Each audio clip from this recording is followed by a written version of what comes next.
Buenas tardes. Vamos a empezar por la sesión del día de hoy.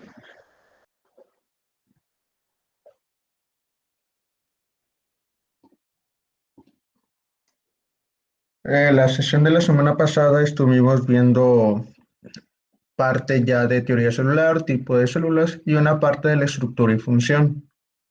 El día de hoy vamos a ver la otra parte de estructura y función, aspectos relacionados con el metabolismo y vamos a ver algunas formas de nutrición. Este es un tema muy extenso. Lo intenté hacer de la forma más simplificada posible y no meternos demasiado en los términos muy específicos. Estamos actualmente en la semana número 8. Solamente la actividad de esta semana es un cuestionario que ya está disponible. Y solamente nos quedan dos actividades más, que es la 4 y la 5, y un cuestionario. Prácticamente ya nos estaría quedando un mes de actividades.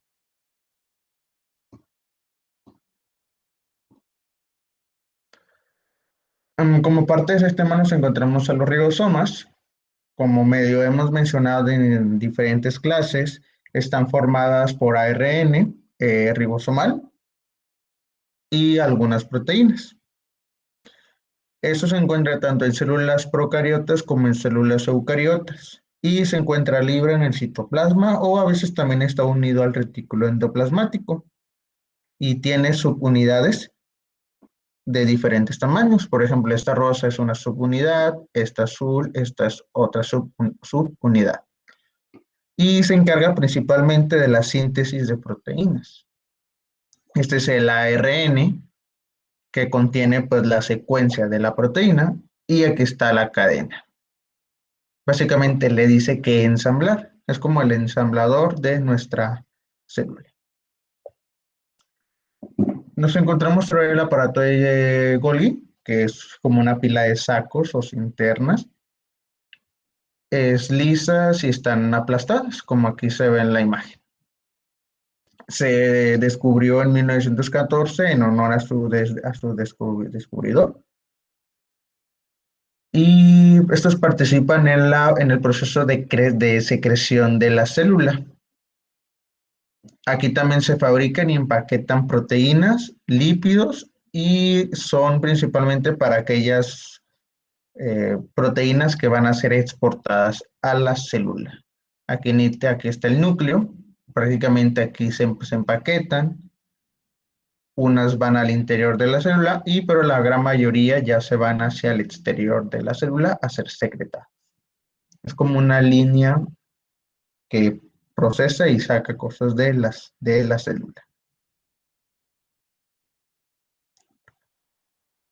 El retículo endoplasmático es una bolsa membranosa con canales también y se divide en dos partes.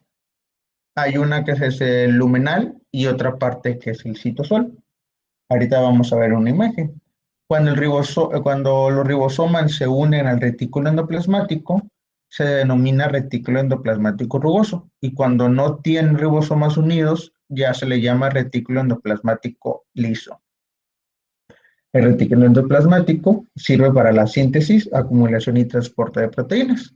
Como los ribosomas se encuentran allí, ahí es donde ellos fabrican las proteínas. Aquí tenemos una imagen. Aquí está la parte del retículo liso y aquí el rugoso. Estos pequeños puntitos son las proteínas y aquí está nuestro núcleo.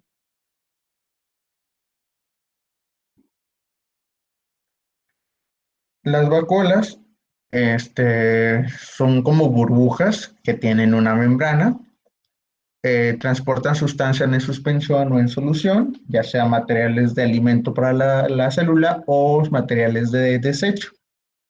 Y las células vegetales ya maduras tienen una vacuola central donde se almacena stevia celular. Las vacuolas básicamente es es el vehículo para mover alimento o desecho. En la imagen aquí podemos ver estas esferitas son las vacuolas. Básicamente son lo que hace que se puedan mover las sustancias. Y las vesículas también son pequeños vehículos, pero esos transportan materiales de un organelo a otro.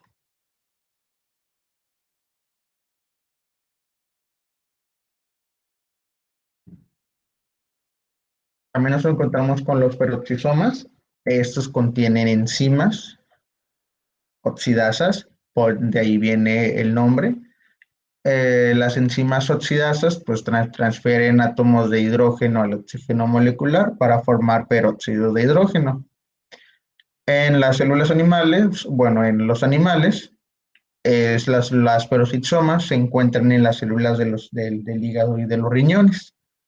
Y también las peroxisomas pueden tener catalasas, que son las que degradan el peróxido de hidrógeno a hidrógeno y oxígeno y agua. Los lisosomas son organelos prácticamente grandes que están formados por el aparato de Golgi. Estas contienen enzimas hidrolíticas encargadas de degradar el material intracelular de origen externo o interno que llegan a ellos. Básicamente es el sistema digestivo de nuestra célula. Aquí están los lisosomas, que son estas esferitas verdes, que también aquí en la imagen dice que funcionan como un sistema digestivo, pues que contienen las enzimas que pueden degradar a cosas para, para ser aprovechadas. Aquí dice que degradan material intracelular de origen externo, que se le llamaría heterofagia, o interno, que es autofagia. Aquí también es una imagen muy completa, donde nos podemos encontrar las vesículas, también este es el retículo endoplasmático, aquí está también el rugoso, que es donde ya contiene los ribosomas, aquí también están las peroxisomas, mitocondria, que ahorita las vamos a ver, las vesículas, y aquí hay ribosomas también libres, y el aparato de Golgi también aquí está. Aquí tenemos un pequeño diagrama sobre los lisosomas, que su función es la digestión intracelular. Hay lisosomas primarios, que son los que aún no intervienen en el proceso digestivo, y están los secundarios, que son con los que realiza la digestión, con los lisosomas secundarios. Ya se pueden clasificar en dos, que son las vacuolas heterofágicas o autofágicas. Las auto prácticamente degradan fragmentos de la célula que ya no son necesarios, por eso dice auto. Y las vacuolas heterofágicas, pues son la fusión de lisosomas primarios y vacuolas. Básicamente son de componentes que no son originarios de la célula. La mitocondria. La mitocondria principalmente es donde se genera la energía para la célula. Se encuentran en células, bueno, en la mayoría de las eucariotas aerobias, contienen pues las enzimas que degradan sustratos pues, de los alimentos que contienen una energía cinética y lo convierten en energía que biológicamente ellos lo pueden usar, que es la energía en forma de ATP. Solamente acuérdense que la mitocondria es la generación de energía.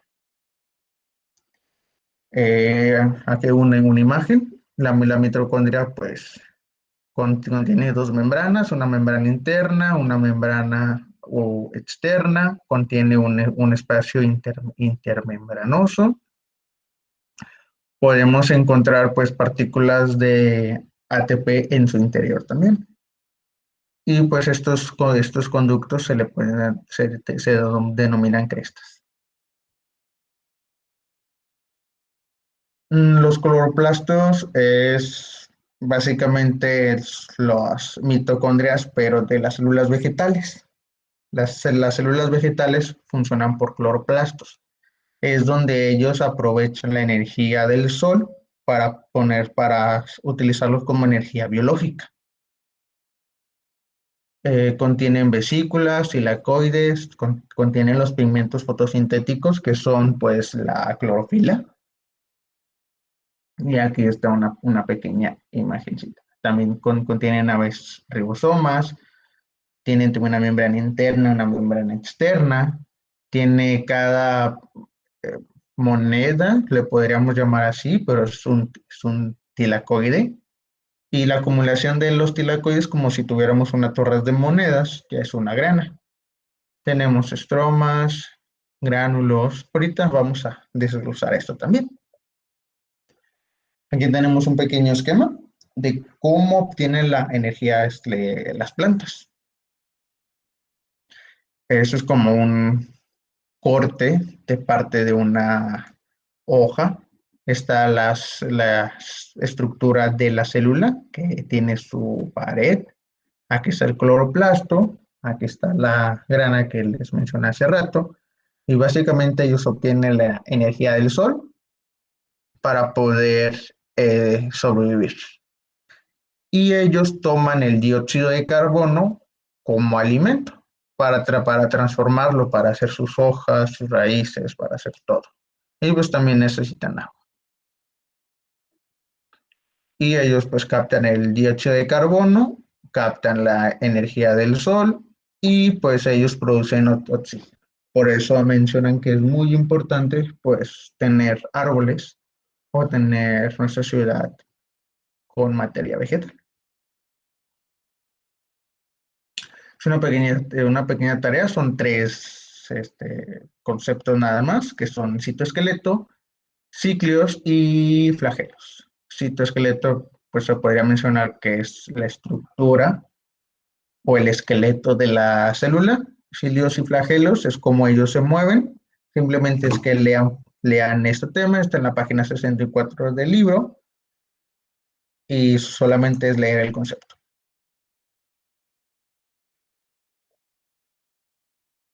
Les puse también una pequeña tablita que encontré en el libro, se me hizo muy interesante entre las diferencias de la célula vegetal y la célula animal. La célula vegetal tiene una pared celular y la célula no tiene una pared celular, que es esto que estamos viendo. Esa es la pared celular y pues las células animales no cuentan con ella. La célula vegetal tiene plastos y la célula animal no tiene plastos. Son todas estas. No tiene, la célula vegetal no tiene centriolos y la célula animal sí tiene centriolos. Ahora aquí está la definición. Es lo que recubre y protege a la célula. Los plastos pues sintetizan y almacenan ciertos materiales de reserva y en los cloroplastos se realiza el proceso de fotosíntesis. Por eso la célula animal no tiene plastos, porque no tiene cloroplastos. Centriolos participan en la formación de microtubos, forman cilios y flagelos, así como las fibras del uso miótico de la división celular. Como las células vegetales no tienen flagelos porque no son células que generen movimiento, pues no tienen centriolos. Y las células animales, algunas sí tienen movimiento. Bueno, no, porque son las bacterias y no están considerados como células animales. Las células vegetales tienen grandes vacuolas, como mencionamos al principio, y algunas células animales no tienen vacuolas o son muy escasas y muy pequeñas. Las células vegetales no tienen lisosomas y las células animales sí tienen lisosomas, que son enzimas que participan en la digestión celular. Ahora ya vamos con los aspectos que están relacionados al metabolismo. El metabolismo es un conjunto de reacciones químicas que se presentan en la célula y donde ésta obtiene la energía necesaria para hacer todas sus funciones. A eso se le llama metabolismo, al conjunto de reacciones. Se divide en dos, el anabolismo y el catabolismo. El anabolismo es por la formación de una molécula compleja a partir de moléculas simples. Y esto requiere un gasto de energía, por eso está el ATP. que requiere energía para llevarse a cabo. Y el catabolismo es de una molécula compleja a moléculas más simples. Y de aquí se obtiene energía. Básicamente degrada una molécula más grande a más pequeñas y ahí es donde ellos obtienen su energía. Aquí hay una diferencia entre el catabolismo y el anabolismo. El catabolismo produce energía y el anabolismo consume la energía. En el catabolismo sus rutas son convergentes y en el anabolismo son divergentes. Implica procesos de oxidación y en el otro indica procesos de reducción. Degrada biomoléculas y fabrica biomoléculas. En el anabolismo, por ejemplo, está la fotosíntesis y la degradación de proteínas. Y en el catabolismo está la glucólisis, el ciclo de Krebs, las fermentaciones y la cadena respiratoria.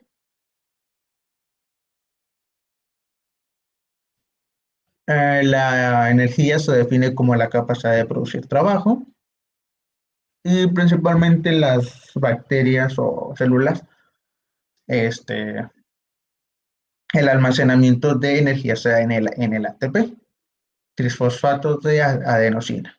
Es un nucleótido y la adenosina es adenina y una pentosa, que es una ribosa. Y el trifosfato tiene tres grupos fosfato que se encuentran unidos a la ribosa. Aquí está la adenina, aquí está la ribosa y el trifosfato, que son tres grupos fosfato, uno, dos y tres. Y todo esto es la adenosina, la adenina y la ribosa. El ATP dispone de enlaces inestables. Aquí se almacena la energía química que se transfiere a otra molécula. Es como la moneda energética de la célula. La energía se almacena en estos últimos dos enlaces, que cuando se rompen es cuando se libera mucha energía. Y cuando se generan es cuando absorbe energía. Aquí hay un diagrama, es que es el ciclo del ATP y el ADP. El ATP es cuando están cargadas de energía. Cuando se libera pues el fosfato, también se libera energía a otra región de la célula. Y cuando se libera este fosfato, ya se convierte en un ADP, que es difosfato de adenosina. Es D por el TRE y es D por el di. Entonces ya tiene dos. Ahora, para que se forme el tercer enlace de fosfato, tiene que absorber la energía. Así es como se da la transferencia de energía en la célula. El ADP absorbe energía para transformarse en ATP y el ATP ya libera la energía en otro proceso que sea necesario.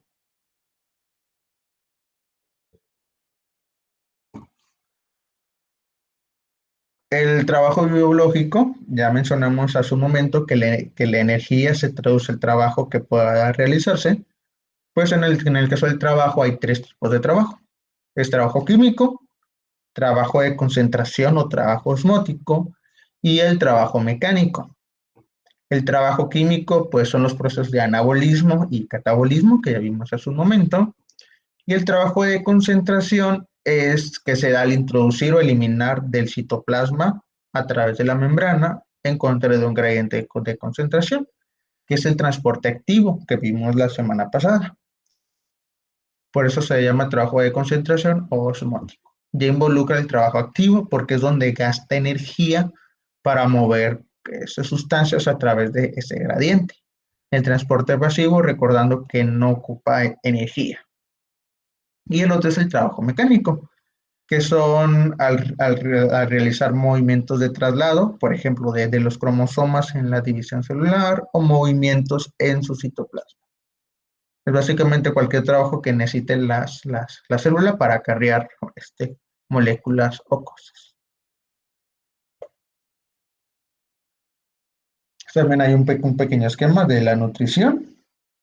Los nutrientes se pueden dar como forma de energía, de degradación, por ejemplo, que es el catabolismo, o como materia prima para la síntesis, el anabolismo.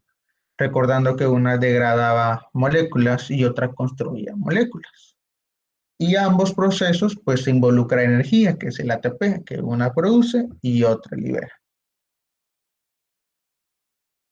Ya sea el ATP se puede ocupar para otros tipos de trabajo, como el de concentración o o mecánico.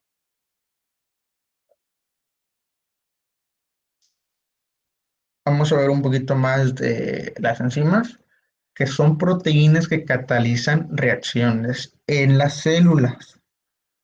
Para empezar, ¿qué es el proceso? ¿Qué es el término catalizar?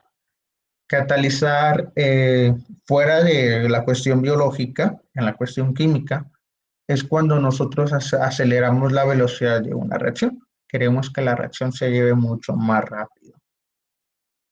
Por tal razón, bajamos la energía libre, que es la energía necesaria para que se lleve a cabo una reacción. De estar en una línea roja, que necesitamos mucha energía para llevar a cabo la reacción, con un catalizador podemos disminuir esa energía para llevar a cabo la reacción, ya para generar nuestros productos. Este, Se me ocurre un ejemplo rápido.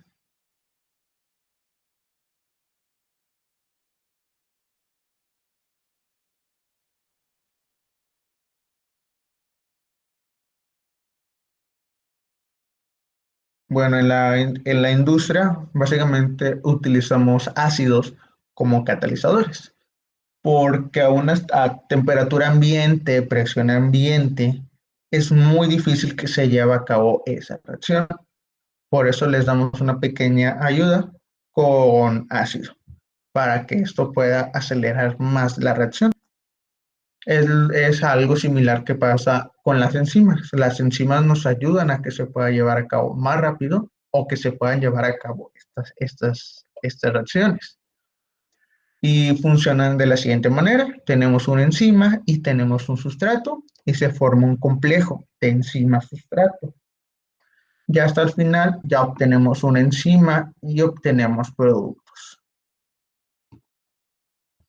Las enzimas solamente facilitan la reacción.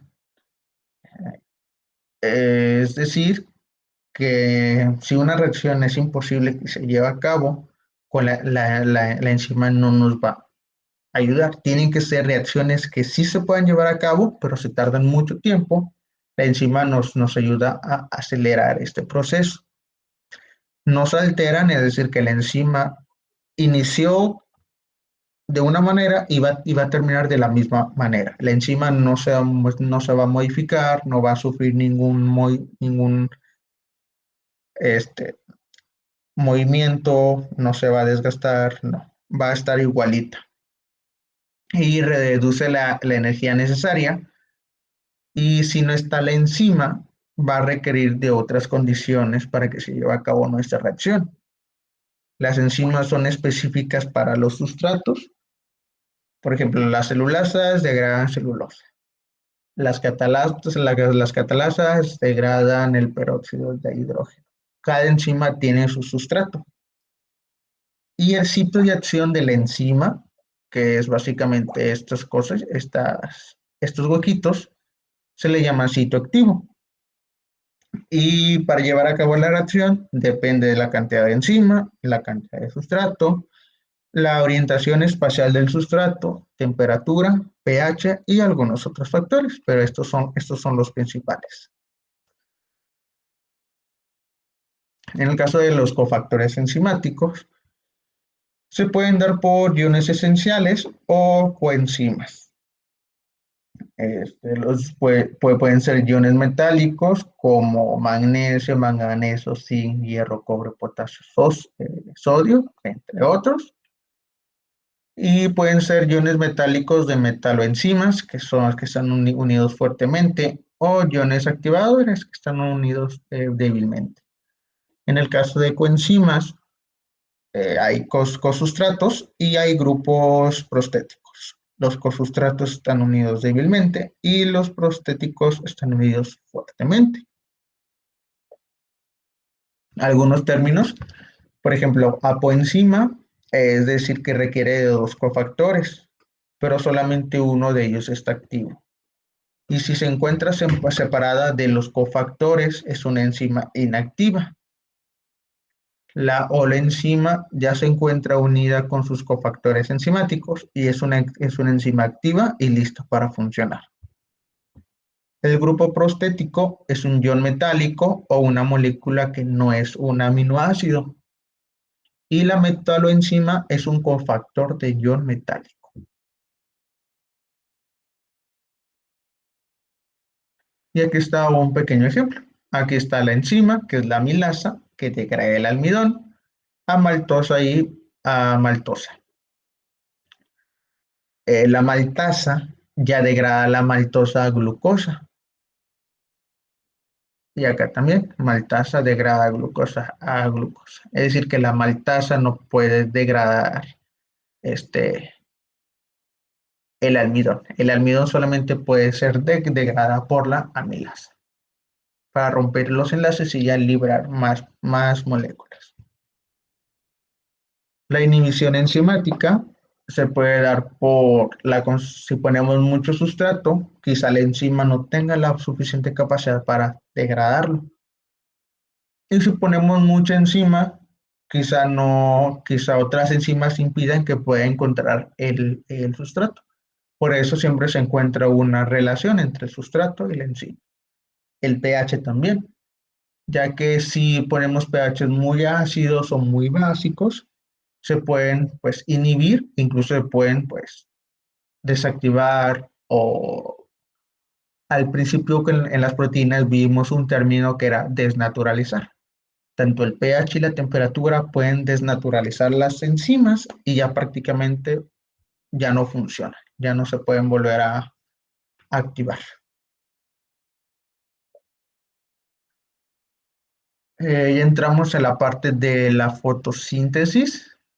La fotosíntesis es un proceso en el cual pues, hablamos un poquito con las plantas, que es donde captamos la energía solar, se lleva a cabo la producción de azúcar en la planta para poder ya aprovecharla como energía o como biomasa, como masa, donde el dióxido de carbono y agua con la energía solar se produce pues, glucosa y oxígeno que es liberado y la glucosa es aprovechada por la célula.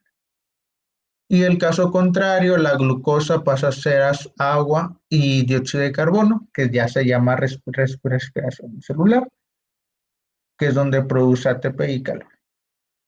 Pero en nuestro caso solamente es la flechita verde, que es la fotosíntesis, donde transformamos dióxido de carbono y agua a glucosa y oxígeno con la ayuda de la energía solar.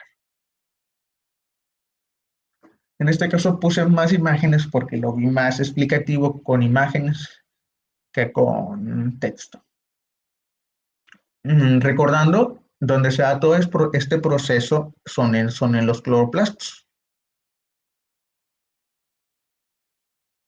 En los cloroplastos tenemos también un liquidito que se le llama estroma, que es el sitio del ciclo de Calvin. Ahorita va, creo que después vamos a ver este ciclo. Y esto es el cloroplasto. Y el sáculo es el sitio de las reacciones luminosas. Aquí tenemos un sáculo. Adentro del sáculo está el lumen y también este tiene una membrana tilacoide. Aquí está nuestra membrana, aquí está una proteína y aquí están los grupos de pigmentos que absorben la luz. Esto, esta parte es nuestra membrana del tilacoide, por eso aquí está como cortadito. Y este es un zoom. Cada vez estamos haciendo un mayor zoom al cloroplasto. Y aquí en los círculos está nuestras clorofilas, que esta es la estructura de la clorofila. Tenemos clorofila B y clorofila A. Cada clorofila o grupo de clorofilas absorben diferentes longitudes de onda de luz. Y esta es la parte de la clorofila que absorbe pues la luz. Y esta es otra, bueno, esta es otra parte de la clorofila. Básicamente su grupo activo, su sitio activo es el magnesio.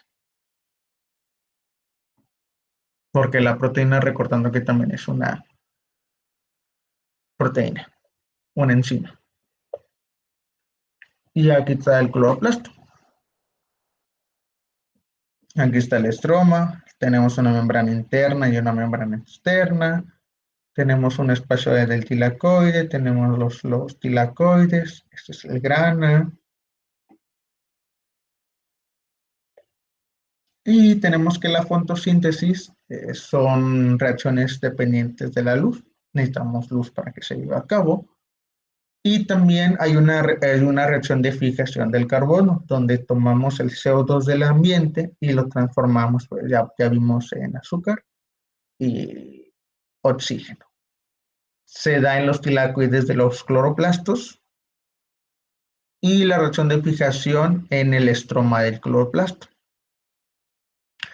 La clorofila absorbe la energía luminosa que sintetiza la fotólisis del agua y el NADPH reduce el CO2 para la producción de carbohidratos empleando energía del ATP.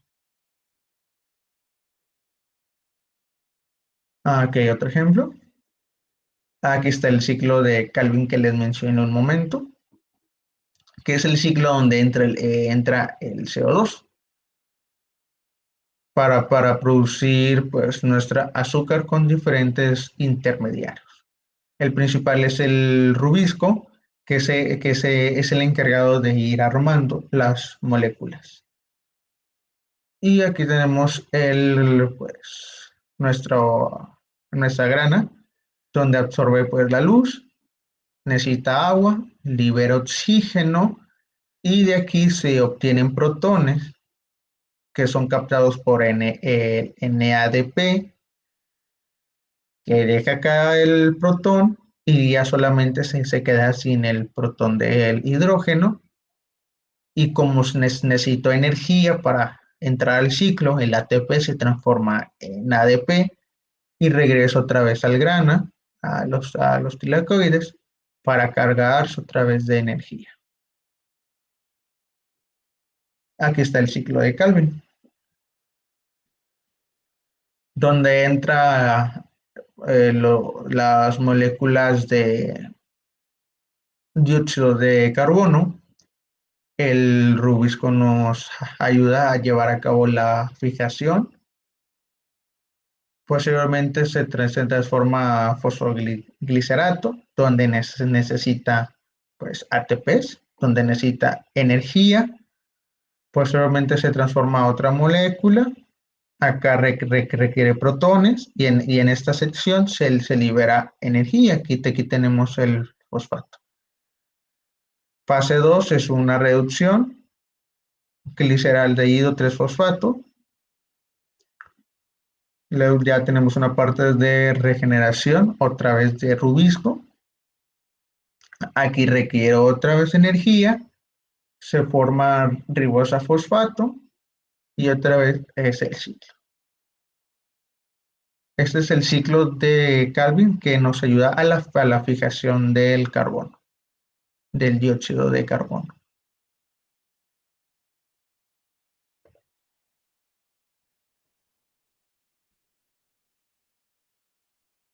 Y básicamente sería toda esa parte de esta casi última sección de este tema, ya que es un tema algo extenso. Si tienen alguna duda ya sea del cuestionario, lo podemos hablar en este momento o bien de la presentación.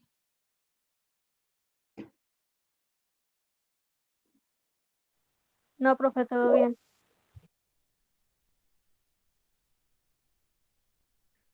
Muy bien, en dado caso que no tengamos ninguna duda, ya podemos finalizar nuestra sesión del día de hoy.